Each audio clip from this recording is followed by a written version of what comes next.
Hola mis amigos del saber. En el video anterior hablamos acerca de la personalidad del mexicano de la ciudad, de acuerdo con el ensayo de Samuel Ramos, El perfil del hombre y la cultura en México. Analizamos las características que distinguían al mexicano de la ciudad. Para terminar con la caracterización del mexicano, vamos a enfocar nuestra atención en el burgués mexicano. Ramos afirma que este grupo es el más inteligente y cultivado de los mexicanos, que pertenece en su mayor parte a la burguesía del país. El conjunto de notas que configuran su carácter son reacciones contra un sentimiento de menor valía, del cual proviene, sin duda, del mero hecho de ser mexicano. En el fondo, todo mexicano de las clases cultivadas es susceptible de adquirir el tono y el lenguaje del pueblo ajo. Pareces un pelado. Es el reproche que se hace a este hombre iracundo. La diferencia psíquica que separa a la clase burguesa de la clase inferior radica en que los primeros disimulan completamente sus sentimientos de menor valía, en tanto que el pelado está exhibiendo con franqueza cínica el mecanismo de su personalidad.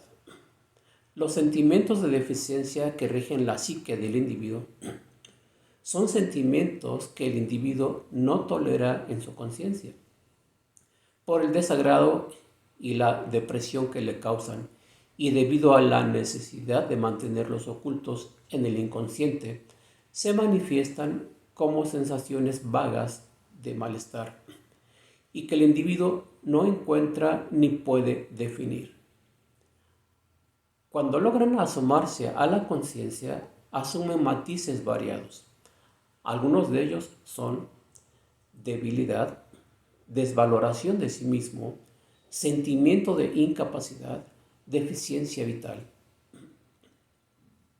El reconocimiento que el individuo da a su sentido se traduce a una falta de fe en sí mismo.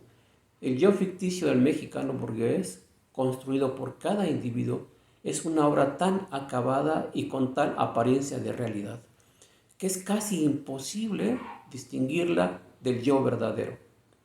Los elementos con que el burgués mexicano realiza su obra de ficción consisten en superponer a lo que es la imagen de lo ficticio lo que quisiera ser, y da este deseo como un hecho.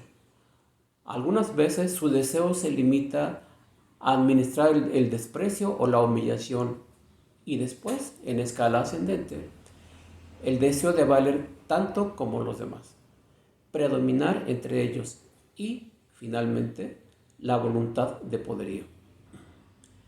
La empresa de construir la propia imagen y generar un deseo de superioridad demanda una atención y un cuidado constante de uno mismo.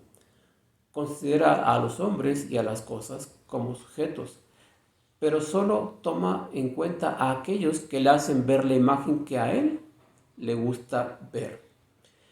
Es indispensable que otros hombres crean en esta imagen para robustecer él su propia fe en sí mismo.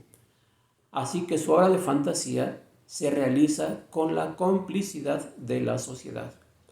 Ningún hombre normal podría vivir sin el auxilio de ficciones creadas, pero una cosa es aceptar pragmáticamente el influjo de una ficción, sabiendo que lo es, y otra cosa es vivirla sin caer en la cuenta de su mentira, lo cual significa que al vivir se le está haciendo una trampa a la misma vida. No por ser ciego el inconsciente carece de lógica, aun cuando ésta sea diversa de lo racional. El mexicano ignora que vive una mentira, porque hay fuerzas inconscientes que lo han empujado a ello, y tal vez, si se diera cuenta del engaño, dejaría de vivirlo. Como el autoengaño consiste en creer que ya se es lo que se quería ser. En cuanto el mexicano queda satisfecho de su imagen, abandona el esfuerzo en pro de su mejoramiento y pasa muchos años sin experimentar ningún cambio. El mundo civilizado se transforma, surgen nuevas formas de vida. El mexicano burgués procura imitar a fin de sentirse a la altura de un hombre europeo. Pero en el fondo, el mexicano burgués de hoy es igual al de hace 100 años y su vida transcurre dentro de la ciudad aparentemente modernizada como la del indio en el campo. Podemos representarnos al mexicano burgués como un hombre que huye de sí mismo para refugiarse en un mundo ficticio, en el subterráneo de su propia alma, poco accesible a su propia realidad. Late la incertidumbre de su posición y reconociendo oscuramente la inconsistencia de su personalidad, que puede desvanecerse al menor soplo. Se protege como los erizos con un revestimiento de espinas. Tiene una susceptibilidad extraordinaria a la crítica y la mantiene a raya, anticipándose a esgrimir la maledicencia del otro. Necesita convencerse de que los otros son inferiores a él. No admite superioridad alguna. No conoce la veneración, el respeto ni la disciplina. Es ingenioso para desvalorar al prójimo hasta su aniquilamiento.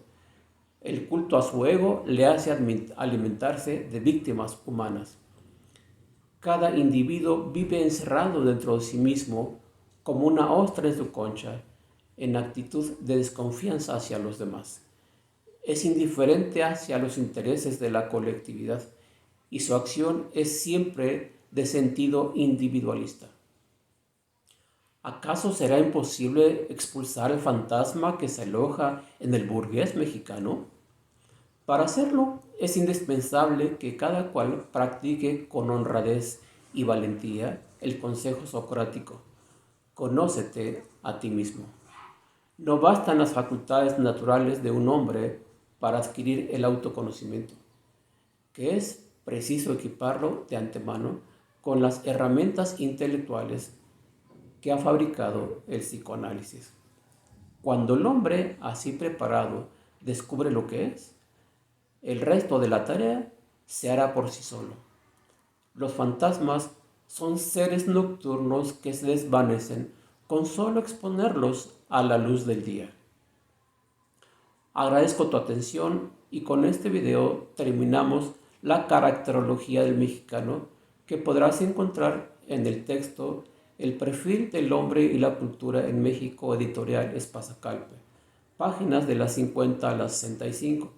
Entonces, recordamos, hemos hablado acerca del pelado mexicano, del mexicano de la ciudad y del burgués. Y agradezco mucho tu atención y por favor, si este video ha sido de tu agrado, ayúdame a compartirlo, dame un comentario y por favor, déjame un comentario.